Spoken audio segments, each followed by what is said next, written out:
Hi guys, and welcome back to another episode of our series called Transfer Trial, where we'll be putting players who have signed for their new clubs recently in the summer transfer window and see how they play. We'll talk some real football, real soccer, and today we'll be covering Raheem Sterling, who has completed his move to Manchester City from Liverpool for £49 million. That's right, you heard it, £49 million. That is absolutely crazy. I still cannot believe he went for that much money. And the formation we're going to be using today is the 4-4-2, the second variant. That's the main formation that City seem to use. It's either a 4-4-2 or it's a 4-2-3-1, but we're going to be using their usual lineup. We have Joe Hart in net, a very solid goalkeeper. And this season he really impressed me, especially the away game at the Camp Nou in the Champions League. That was an absolutely insane performance by him. He was making saves left, right, and center. Messi could just not score past him. But to talk a little bit more about Sterling, personally, I think Liverpool is the perfect fit for him. I used to really like Sterling I liked him before the season started. I thought he was a very good player.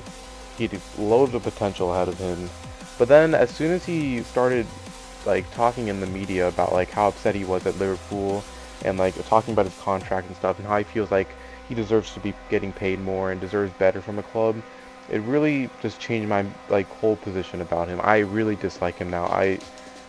It just really annoys me how players like him, like those kind of players, just annoy me a lot. How they just are their self-esteem is just so high. But whatever your opinion about him is, you can't deny the fact that he is a good footballer. He will be a good player in the future unless he flops at Manchester City, which even though he annoys me, I really hope he doesn't, because it seems like he's going to be a great player in the future for England and for Manchester City. And if you look at the pros and cons of this deal, I honestly think it pleases both sides, because Liverpool, they get rid of a player who was complaining in the media and just like bringing a lot of attention to the club, so it gets him off their hands. For a con for Liverpool, I guess, he's like 20, 21 years old, and he is going to be a huge future star in the Premier League. So to lose a player like that is hugely disappointing, especially because he was like attracting interest from clubs like Real Madrid and other huge teams in the world like Bayern Munich and stuff. But honestly, if they are getting £49 million for Raheem Sterling, a 20-year-old or 21-year-old, I'm sorry, I forgot his age, for leaving for £49 million to Manchester City, I honestly think it's worth it, because even though you're losing a player with great potential, I think Sterling is replaceable for now. Because when Liverpool lost Suarez, that's not replaceable. Suarez is a world-class talent. There's not many players like him in the world, and it kind of showed this season because Liverpool lacked a goal-scoring instinct in them, because Sturridge was injured a ton, and he was their main partner up top with Suarez. So when Suarez left, it was all up to Sturridge, and then Sturridge couldn't do anything because he's been injured. And then the other signings they made, like Ricky Lambert and Mario Balotelli, just didn't show up to the table whenever they needed them. And whenever they did, like you can still make the case that they're just not as good as Suarez or Sturridge. It's just as simple as that. But with Sterling, he is replaceable, unlike Suarez, because I watched a couple of Liverpool's games. Whenever they had like Monday night games, I would watch those because I mean, those would be the only games on. And I remember one game, I think it might have been against Swansea, I'm not sure. He missed so many open chances. And that's one thing about him. He's a very good player, he's very fast, he can get past the defense, he creates a lot of chances, but he's just not a good finisher. And I think Liverpool can honestly get a replacement for him. I don't know who they would look at. I don't know who they're looking at. I know people are saying Royce, but I highly doubt Royce is going to go to Liverpool since he just signed a new contract at Dortmund, and I just can't see him leaving for Liverpool. But there are plenty of other pacey wingers in Europe that they can afford to get.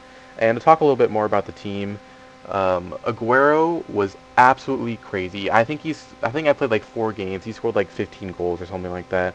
He was definitely the star player in this team. He got a lot of assists from Jovetic especially. So even though Jovetic might have not gotten as many goals as him, he still played a huge part because he just assisted him so well. Jovetic, I actually really enjoyed him. His passing is very good, and he's a very good finisher. But Aguero was just absolutely crazy for me. He finished everything he took.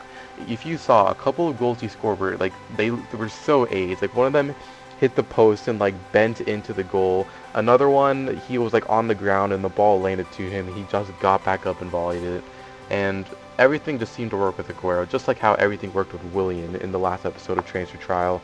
If you haven't seen that, go check that out on my channel.